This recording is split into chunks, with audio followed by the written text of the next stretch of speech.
Today we're looking at Common Core Lesson 7 Notes Example 3, and this time we're looking at a table instead of a graph, but the idea of slope and rate of change is the same.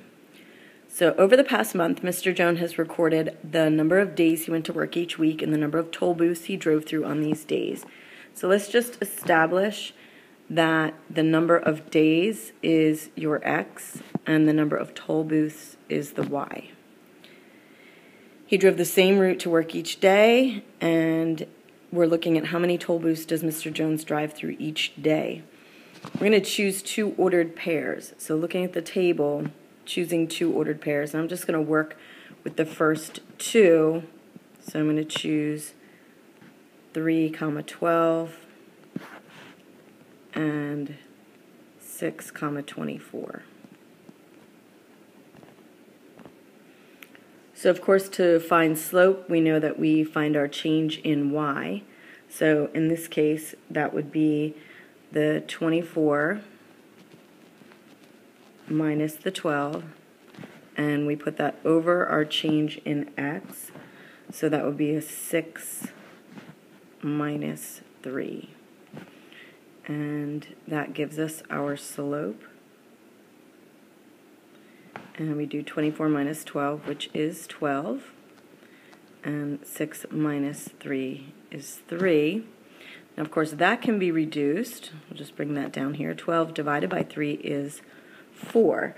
So we get a slope of 4. And we can use that slope to write our unit rate. So 4 is the same as 4 over 1. We know when we have a slope, that's not a fraction. We can put it over a denominator of 1. And then let's just recall what our y values stand for. Our y values were the toll booths,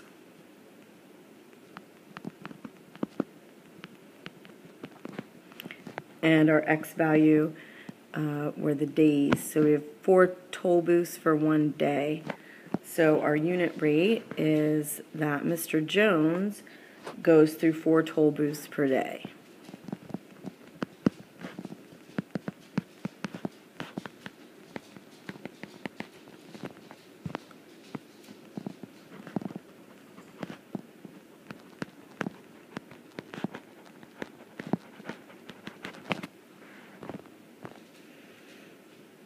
All right, so then we're moving on to example number 4.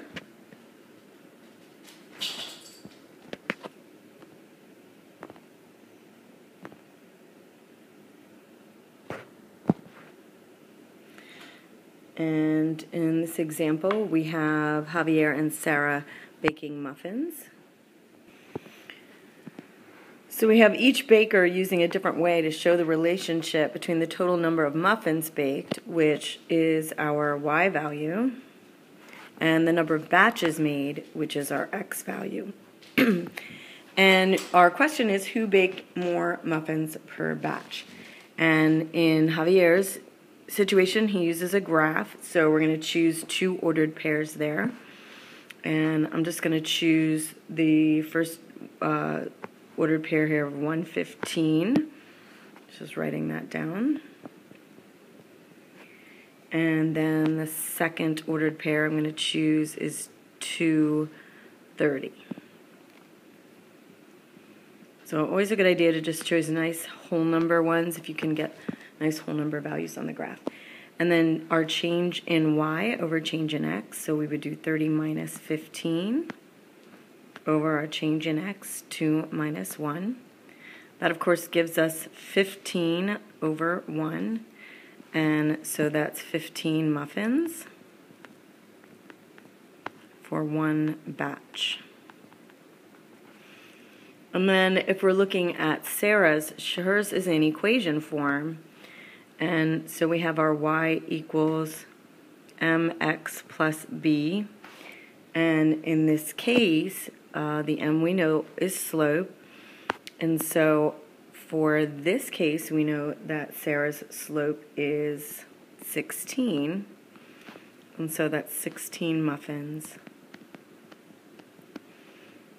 for one batch.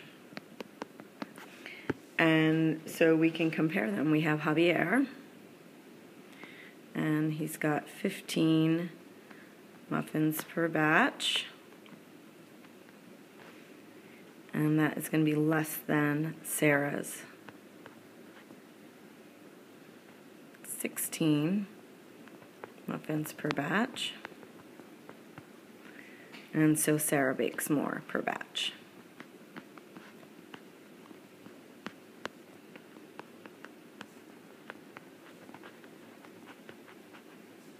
So that's just looking at a comparison of two rates of change or two slopes, one based on the graph and one based on an equation.